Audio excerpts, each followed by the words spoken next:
بسم الله الرحمن الرحيم.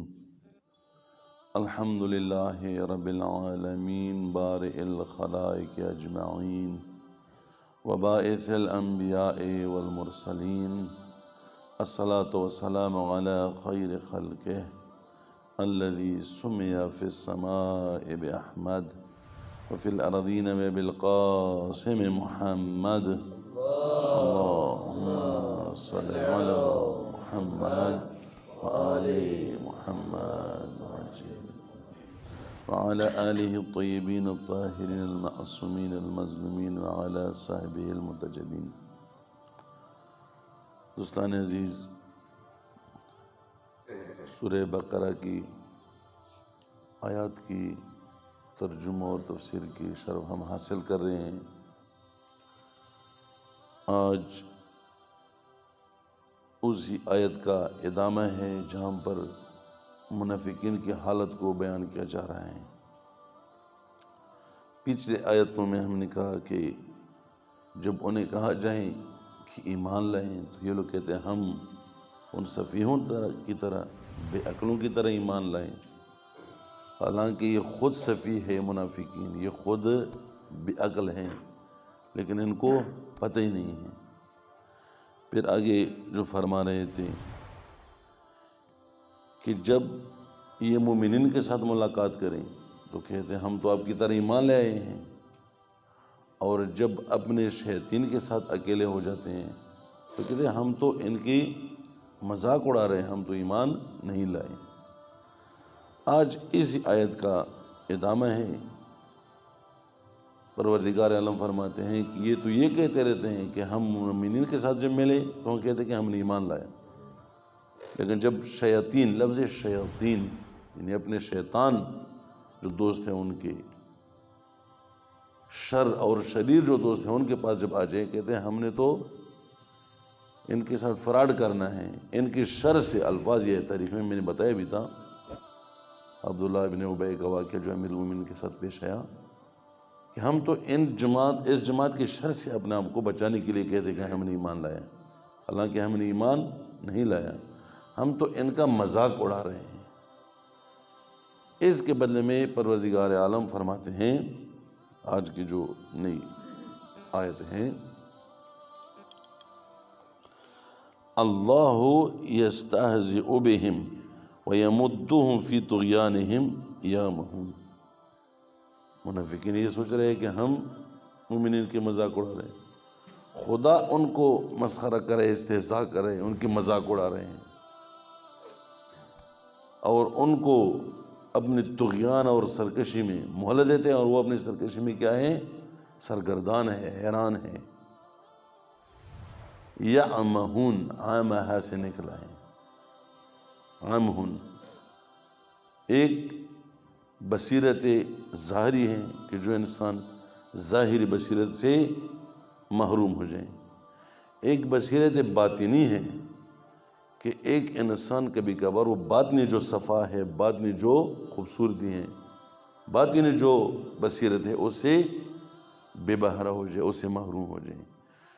جو اپنے باطن کو گندہ کریں، اپنے باطن کو تاریک کریں، ظلمت میں ڈالیں، اس کو عام وہاں سے عمہن یا عمہن سے تعبیر کیا گیا ہے. یعنی اپنے باطن میں یہ کیا ہے کہ ابھی اس کا باطن تاریک ہو گیا، پلید ہو گیا، یہ پست ہو گئے، اور اپنے پستی میں اور اپنی تاریکی میں، پلیدی میں یہ کیا ہے؟ سرگردان ہے اور متحیر ہے. حالانکہ یہ سمجھ رہے تھے کہ ہم مومنین کو مسخرہ بنا رہے ہیں. روایت میں ایک ہے کہ یہ کیسے ہو رہا ہے کہ خدا کہہ رہے کہ میں ان کو مورد تمسخر قرار دیتا ہوں، اس کا مذاق ہم اڑاتے ہیں. انہوں نے کہا ایک تو خدا متعال ایسے اسباب اور ایسی صورتحال کے ساتھ دوچار کرتے ہیں کہ خود مسخرہ ہو جاتے ہیں، مذاق بن جاتا ہے. دوسری روایت میں ہے کہ جب قیامت کے دن حساب کتاب ہو جائے گا، مومنین پل صراط پر جب گزر جائیں گے تو جنت میں پہنچ جائیں گے. یہ روایت ہے معصوم سے.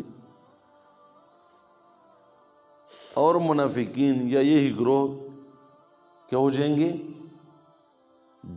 پولیس رات پر جب گزرنا چاہتے ہیں تو یہ گر جائیں گے جہنم میں۔ اب جب جہنم میں گر جائے گا، اس کے عجیب و غریب تعبیرات ہیں، کس طرح ہوگا قبر میں، یہ ایک صندوق کی طرح ہے جو جس میں آگ ہے فلان، وہ بہت لمبی چوڑی وہ روایت ہیں۔ لیکن اس کو کیسے وہ استہزاء کریں گے؟ امام قاضی علیہ السلام فرماتے ہیں کہ اس کے لیے ایک دروازہ کھولا جائے گا کہ وہ دیکھو بہشت والے ہیں، ہر قسم کے نعمت سے مالا مال ہے، نہریں ہیں، میوہ جات ہیں، حور العین ہیں، ہر قسم کے نعمات ان کے پاس ہے، جو آپ بھی ادھر جائیں۔ تو یہ کہہ رہے کہ یہ چھڑنا شروع کریں گے، ہاں کہ آخری وقت تک جب پہنچ جائے کہ بس ہم مومنین کی جنت میں پہنچ جائیں گے، دوبارہ وہ دروازہ بند کیا جائے گا اور یہ نیچے جہنم میں گر جائیں گے، دوبارہ ایک دوسری طرف سے دروازہ کھولا جائے گا۔ یہ روایت ہے، جب دوبارہ دروازہ کھولا جائے گا اسی آیت کے ذیل میں کہ خدا کیسے ان کو مورد تمسخر کر رہے ہیں، کیسے ان کا مذاق اڑائے جا رہے ہیں دنیا میں، جو قیامت میں۔ اب اس کے جاؤ ادھر، اس طرف سے جاؤ، وہاں پر جنت سے آپ داخل ہو سکتے ہیں۔ تو کہ یہ پیر منافقین جا کر آخری جب اینڈ پر پہنچتے ہیں کہ بس چلے جائے جنت کی طرف، دوبارہ وہ دروازہ بند ہو جائے، یہ گر جاتے ہیں۔ یہ ایک قسم کا ان کا مذاق اڑایا جا رہا ہے۔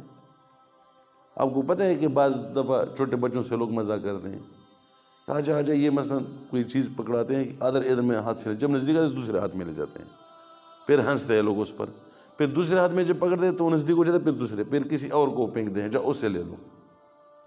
ہوتا ہے یا نہیں ہوتا؟ اس طرح ہوتا ہے نا۔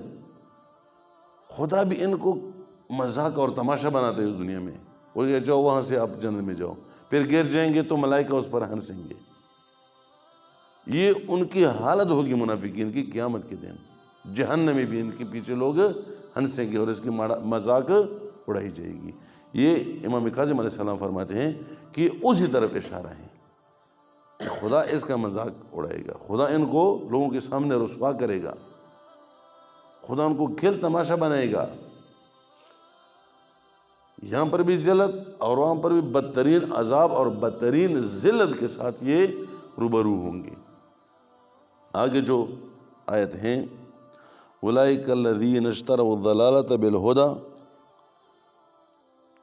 یہ وہی لوگ ہیں منافقین جنہوں نے عجیب و غریب سودا کیا۔ کس طرح سودا کیا؟ سودا تو ہوتے ہیں، انہوں نے ہدایت کے بدلے ضلالت اور گمراہی کو لے لیا، خرید لیا۔ ہدایت دی اور ضلالت اور گمراہی خرید لی۔ فما ربحت تجارتہم، تو ان کی تجارت نے کوئی فائدہ نہیں اٹھایا، وہ تجارت میں ہار گئے ہیں، وہ تجارت میں منافع بخش تجارت نہ کر سکیں، وما کانوا مہتدین، اور یہ ہدایت بھی نہ ہو سکیں۔ اب دیکھیں اس کی مثال اگر ہم دے دیں، یہ دنیا ایک بازار ہے اور وہ کہنے اسی طرح ہے،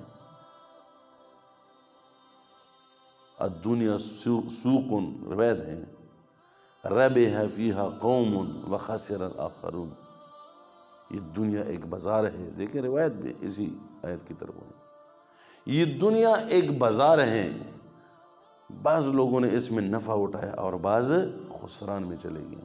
یہ قرآن بھی اسی طرف ہے کہ یہ ایسے لوگ ہیں جنہوں نے جو سودا کیا کہ ہدایت کے بدلے ضلالت کو خرید لیا، یہ منافع بخش سودا انہوں نے نہیں کیا، یہ گھاٹے میں رہ گئے۔ دیکھیں بازار کیا، یہ دنیا، معاملے والے کون ہیں؟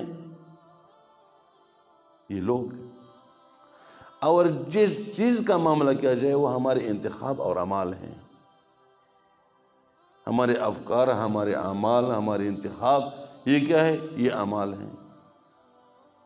اس سودا کے معاملے جس چیز پر معاملہ کیا جا رہے ہیں، بازار کیا ہے؟ مورد معاملہ ہے، اس بازار میں کیا، یہ دنیا بازار ہے، اس میں معاملے ہو رہے ہیں، اور ہم معاملے کرنے والے ہیں، یہ جتنے بھی انسان ہیں معاملہ گر ہم ہیں۔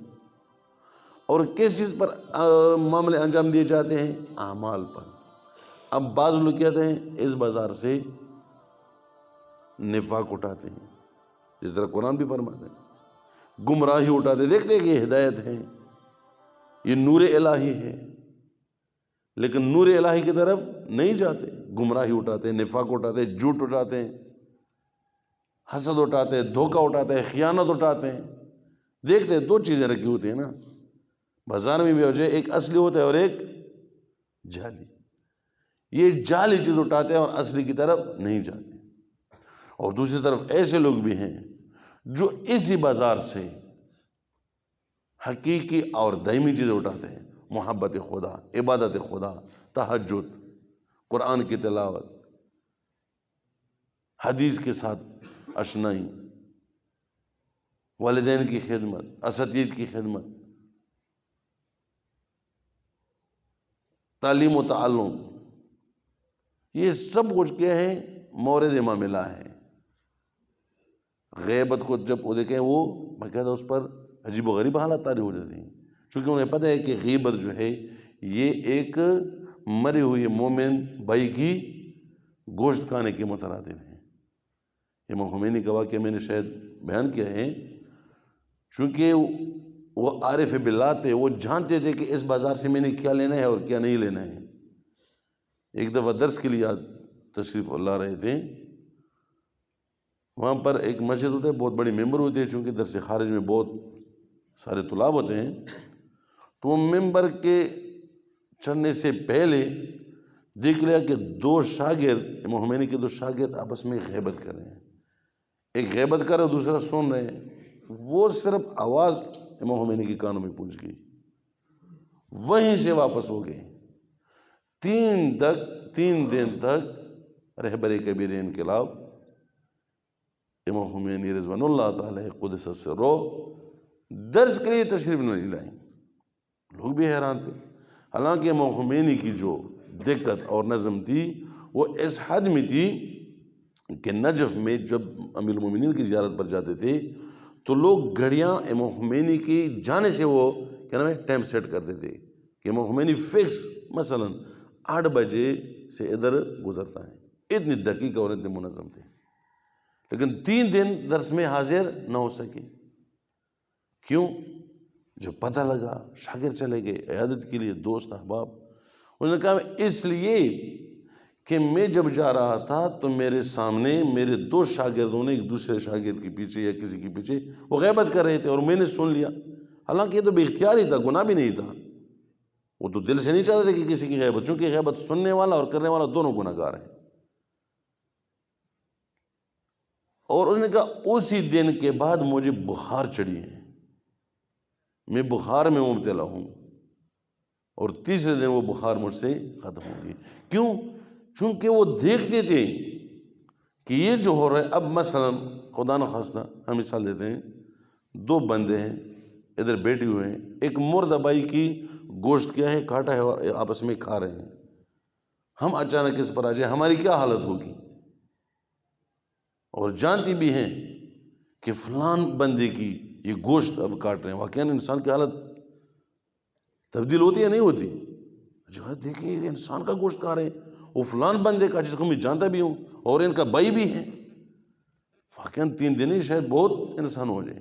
چونکہ امام خمینی جانتے تھے کہ انہوں نے اس بازار سے وہ بدبودار وہ گندی چیز اٹھائی ہے، وہ اپنے بھائی کے گوشت کو کاٹ کر ابھی کھا رہے ہیں، اس لیے وہ سے کیا ہو گیا کہ نانکش ہو گیا، اور 3 دن تک وہ بخار میں مبتلا تھے۔ یہ کوئی معمولی بات نہیں ہے۔ امام خمینی نے جو اس دنیا کو ادھر سے ادھر کیا، الحاد سے ایمان کی طرف امام خمینی اس دنیا کو لے، یہ کوئی معمولی بات نہیں تھی۔ اتنے ہی وہ پاکیزہ تھے، اندر سے اتنے صفا اور روشنی تھی ان کی، معرفت خدا ان کے دل میں متجلی تھی، اخلاقیات کے اعلیٰ درجے پر وہ فیض ہو چکے تھے۔ تو دیکھیں یہ بازار ہے، اس میں بعض لوگ کیا ہے، خدا نے بھی جو فرمایا کہ انہوں نے بہت برا معاملہ کیا، گمراہی کے بدلے انہوں نے کیا لیا؟ ہدایت کے بدلے انہوں نے کیا لیا؟ گمراہی لیا، اور یہ اچھی تجارت نہیں ہے، اور یہ ہدایت بھی نہیں ہو جائیں گے۔ آج اتنا ہی کافی ہے۔ السلام علیکم ورحمۃ اللہ۔